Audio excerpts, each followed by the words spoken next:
Es un placer estar con ustedes.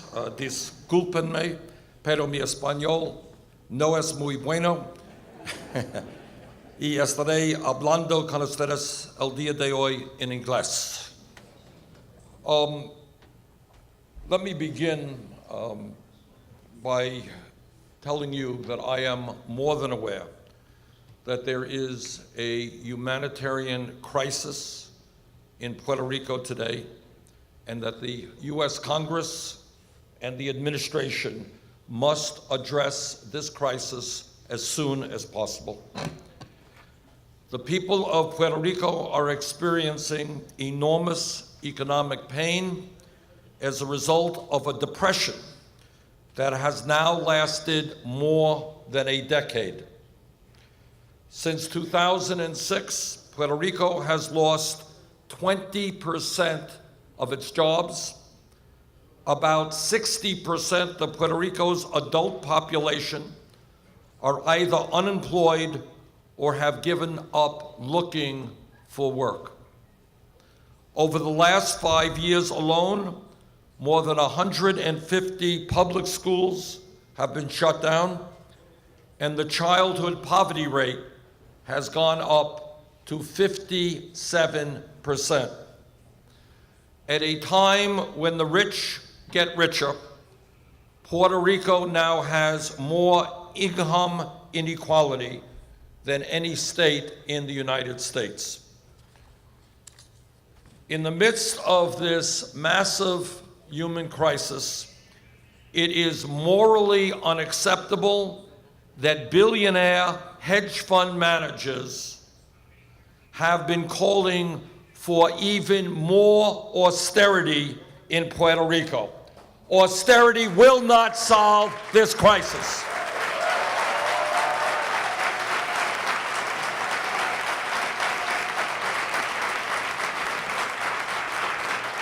As we all know from throughout the world, austerity will cause more suffering for working people and make the rich richer.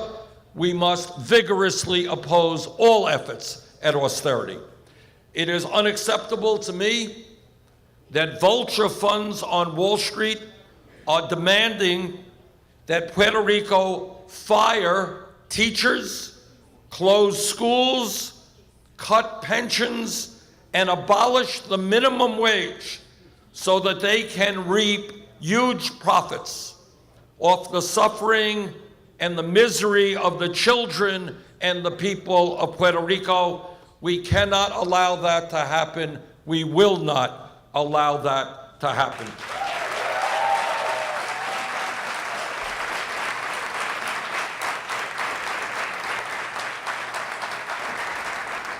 I think all of us understand, and your government understands, that Puerto Rico's $70 billion debt is unsustainable and it is unpayable.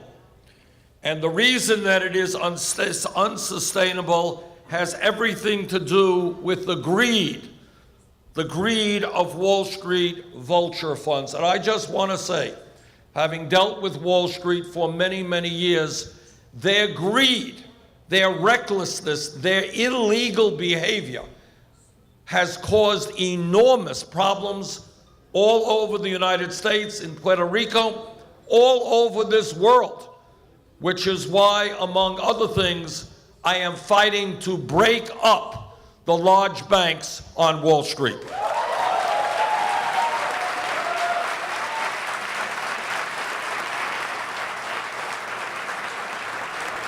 The United States, Puerto Rico, the world needs a financial system which is designed to increase jobs, to grow the economy, not to live as an island unto itself, only concerned about their own profits. These vulture funds are getting interest rates of 34% on tax-exempt bonds that they purchased for 29 cents on the dollar. That is obscene.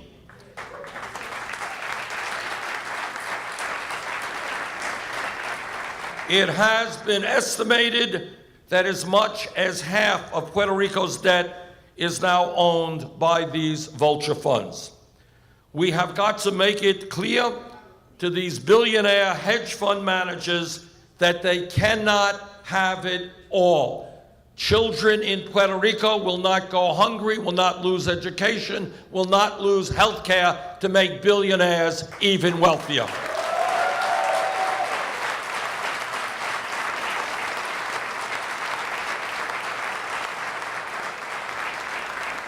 And what must be made abundantly clear is that these hedge funds must take a massive haircut. They are not going to get it all.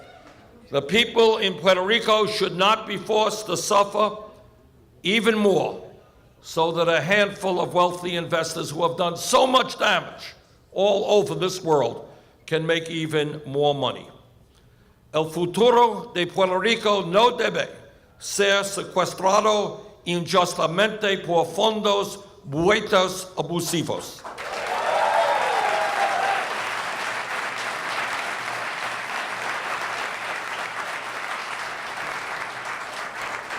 And please forgive my pronunciation. Puerto Rico's debt must be restructured. Puerto Rico must be given the time it needs to grow its economy, to create jobs, to reduce the poverty rate, and expand its tax base so that it can pay back its debt in a way that is fair and is just. The economic situation in Puerto Rico will not improve by eliminating more public schools, by slashing pensions, by laying off workers, and allowing corporations to pay workers starvation wages by abolishing the minimum wage and relaxing labor law.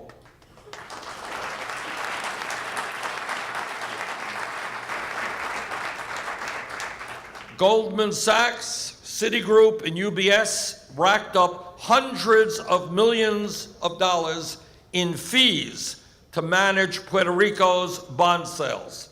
These Wall Street banks have profited off of the suffering of the people in this island, and together we will end that process.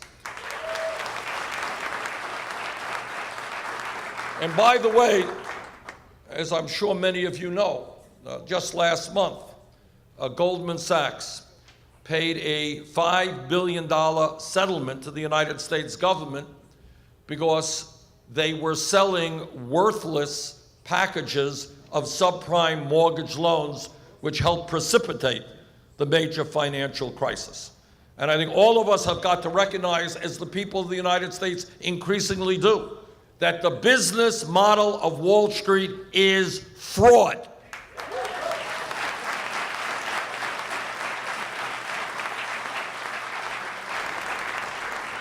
Eight years ago, Congress and the Federal Reserve acted with a fierce sense of urgency to bail out Wall Street. I didn't vote for that. And the largest financial institutions in this country that were considered too big to fail. The Treasury Department provided $700 billion that went to every major financial institution in America. The Federal Reserve provided over $16 trillion in virtually zero interest loans, not only to every financial institution in the United States, but to foreign banks and corporations throughout the world. You all remember that. $16 trillion of virtually zero interest loans to central banks all over the world. If the Federal Reserve could bail out Wall Street, it can help the 3.5 million American citizens in Puerto Rico.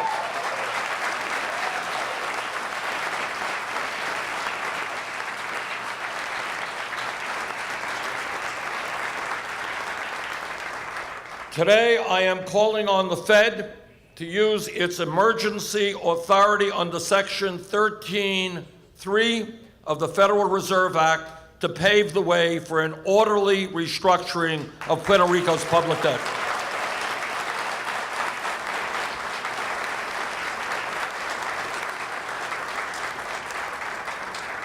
Under current law, the Federal Reserve has the authority, quote, in unusual and exigent circumstances, to lend to individuals, partnerships, and corporations outside the banking system that are, quote, unable to secure adequate credit accommodations from other banking institutions, end of quote. Washington rescató a Goldman Sachs y a Wall Street de su bancarrota. El pueblo de Puerto Rico es más importante que ellos.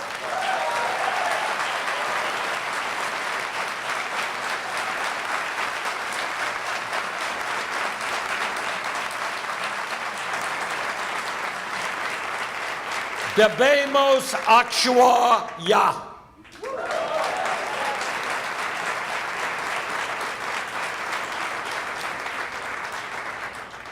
Moreover, in my view, we need an independent audit of Puerto Rico's debt.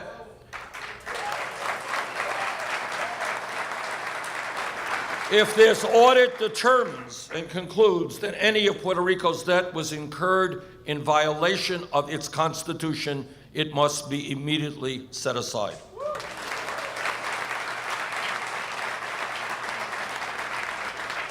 I believe that Congress should act immediately to give Puerto Rico the same authority granted to every municipality in this country to restructure its debt under the supervision of a bankruptcy court.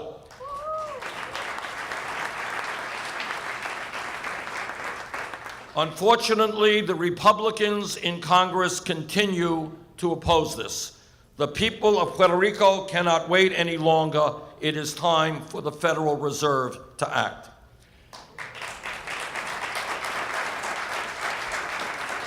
And let me also be as clear as I can be. The Republican plan in Congress to establish an unelected oversight board that would be given the power to slash pensions, cut education and health care, and increase taxes on working families is not the answer.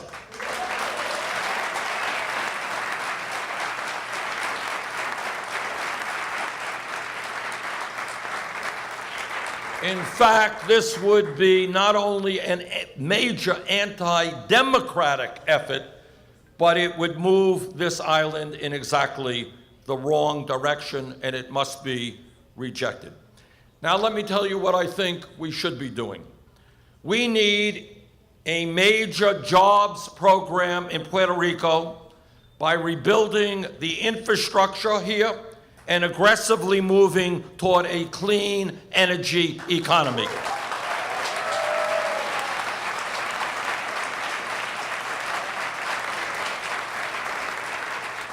And let me be very clear, is that it is not only the infrastructure of Puerto Rico which is in trouble. In virtually every state in the United States, infrastructure is collapsing as well. We need to rebuild our infrastructure, and when we do that, we create millions of good-paying jobs.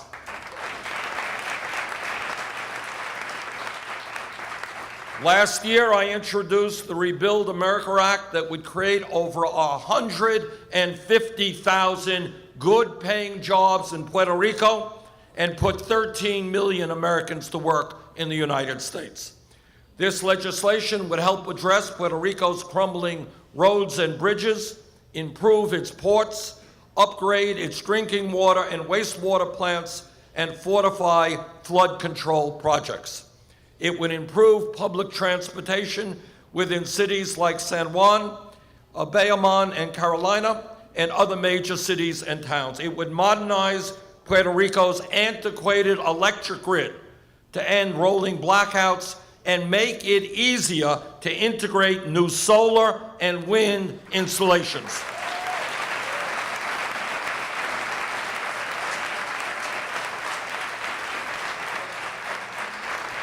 And very importantly, it would expand high-speed internet and affordable broadband services throughout the island.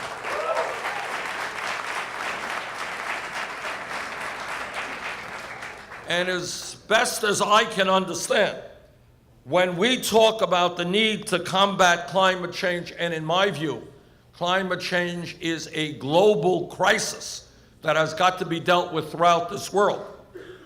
When we look at that crisis, it makes no sense to me that 99% of Puerto Rico's energy comes from fossil fuels.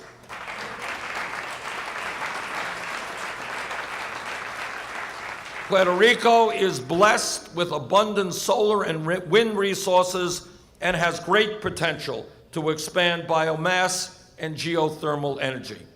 We must give Puerto Rico the tools it needs to aggressively move towards a clean energy economy instead of being dependent on importing dirty fossil fuel that is bad for the environment, bad for the Puerto Rican economy, and bad for the planet.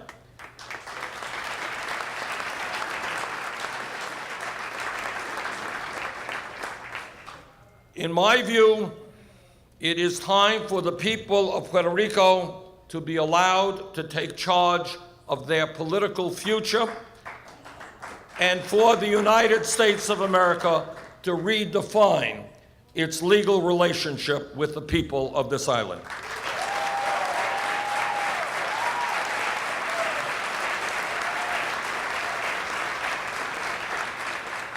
The people of Puerto Rico should not and cannot provide colonial-like treatment of its citizens. The people of the United States cannot continue a colonial-type relationship with the people of Puerto Rico.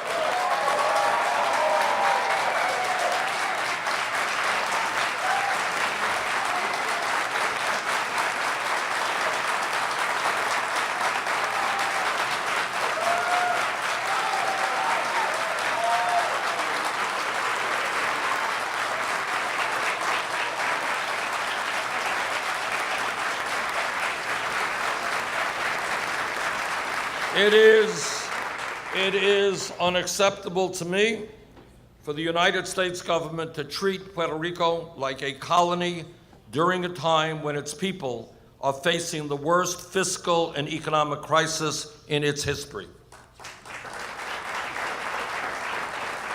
In my view, the people of Puerto Rico must be empowered to determine their own destiny. Now, I do know I am not a great expert on the history or the politics of Puerto Rico, but I do know there are differences of opinion about that future, and those differences are probably in this room right here.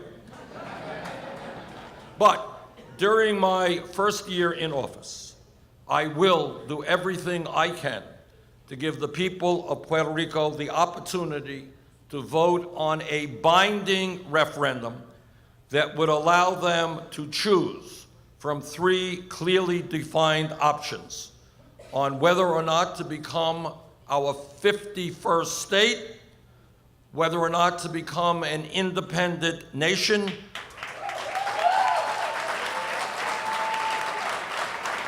or whether or not to reform the existing Commonwealth relationship. That is a decision that must be made by the people of Puerto Rico.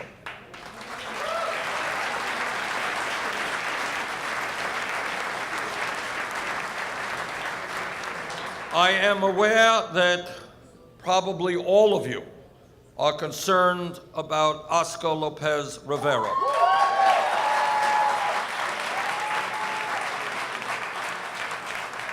Lopez Rivera is one of the longest-serving political prisoners in history.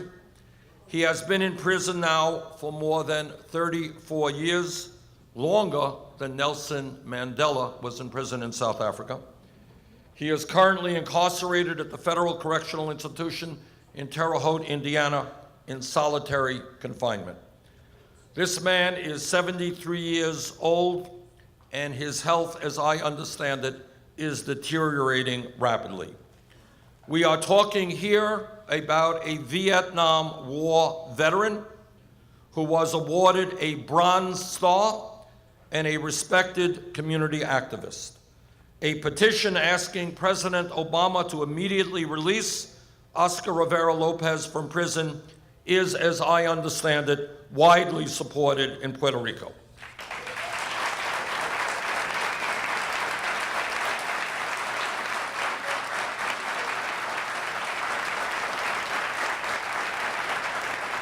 And that petition is supported by the AFL-CIO, by Coretta Scott King, the widow of Martin Luther King Jr., by President Jimmy Carter, by 10 Nobel Prize laureates, by the United Methodist Church, the Episcopal Church of Puerto Rico, the Catholic Archbishop of San Juan, the Congressional Hispanic Caucus, and a number of political leaders and social activists in Latin America and in the Caribbean. I say to President Obama, let him out.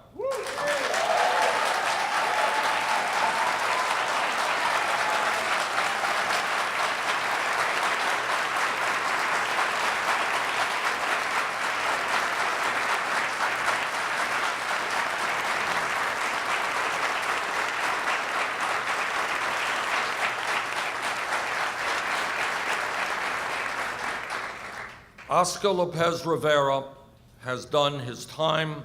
He must be given a chance to enjoy his remaining years in freedom. And if President Obama does not do that, as I hope he will, as President of the United States, I will pardon Oscar Lopez Rivera.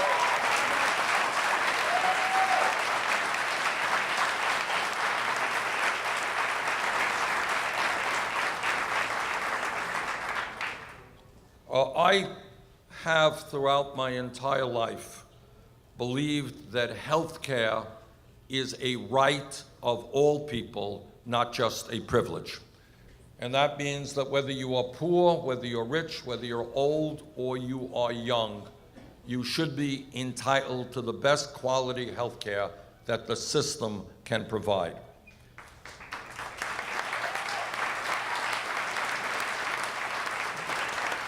As all of you know, the healthcare system today in Puerto Rico is in very, very dire straits. And if we do not act soon, the well-being of 3.5 million American citizens will be put at severe risk. According to an August 2nd, 2015 article in the New York Times, Puerto Rico's financial crisis stems in large part from a vast disparity in federal funding for health care on the island compared with the 50 states. This disparity is partly responsible for $25 billion of Puerto Rico's $73 billion debt, as its government was forced to borrow over time to keep the Medicaid program afloat. End of quote. That arrangement is unfair and unacceptable.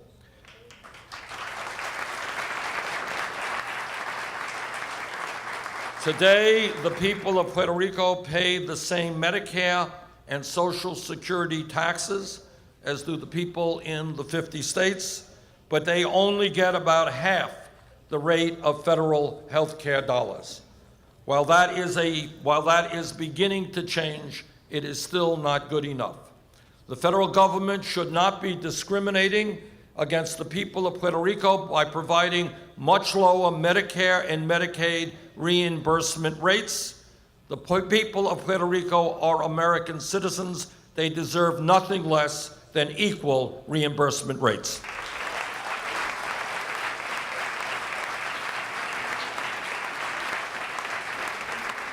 But let me add that it is also important to understand that the crisis in Puerto Rico's health system is not only about equal treatment in the distribution of federal funds, but also about the current model that ensures that private insurance companies make hundreds of millions in profits, even during a time when millions of Puerto Ricans are suffering unprecedented pain.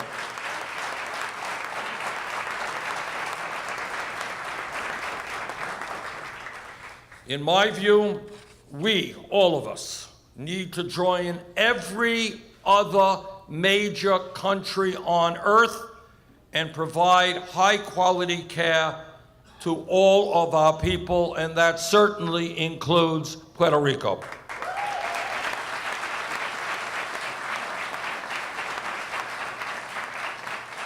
My Medicare for All plan would apply equally to states and territories. It is time to get this done. It is time for the United States to join the rest of the industrialized world. Healthcare is a right, not a privilege.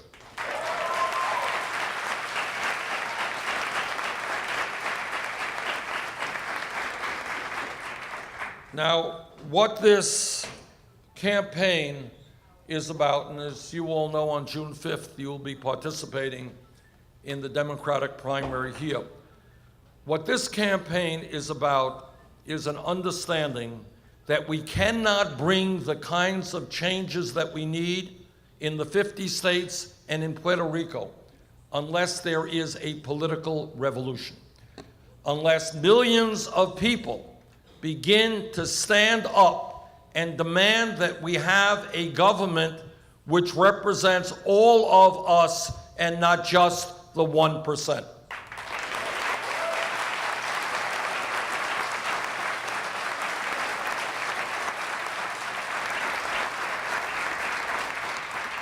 I am tired of the disgrace in the United States of billionaires spending hundreds of millions of dollars to buy elections.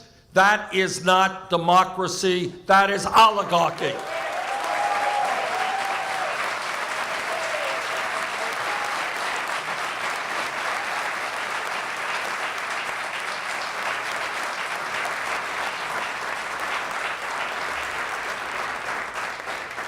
So let me just conclude by thanking all of you who are standing up, who are fighting back, who know the incredible potential that exists in this beautiful island. If elected President of the United States, you will have an ally in the Oval Office. Thank you very much.